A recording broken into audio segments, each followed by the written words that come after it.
What's up guys, welcome back to another video, and in this video I will show you how you can receive USDT or tether on the Revolut app. So let's get started. Now first off, once you log in into your Revolut account, you would need to go to the crypto tab right here. From there, once you're on the crypto tab, go ahead and tap on the search bar right at the top side of the screen. Now just type in the crypto that you want to receive, so in this case this would be USDT.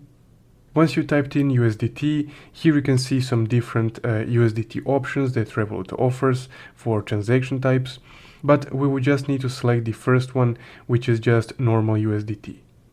Now once you're on the USDT page on Revolut, you will need to tap on these three dots right here in the bottom right.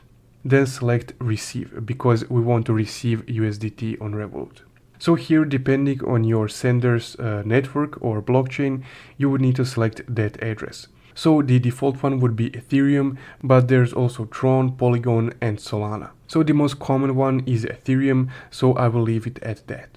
Now, once you selected your blockchain or the blockchain of your sender, you would just need to copy your receiver address or your deposit address.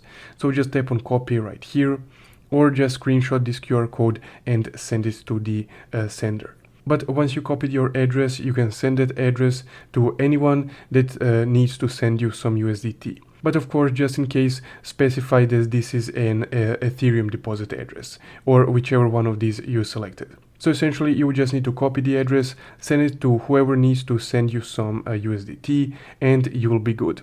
Once they send USDT, you will be able to see that USDT on your homepage right here, on your crypto dashboard. And that's essentially how you can receive USDT on the Revolut app. If you found this video helpful, don't forget to leave a like and subscribe. Thank you for watching.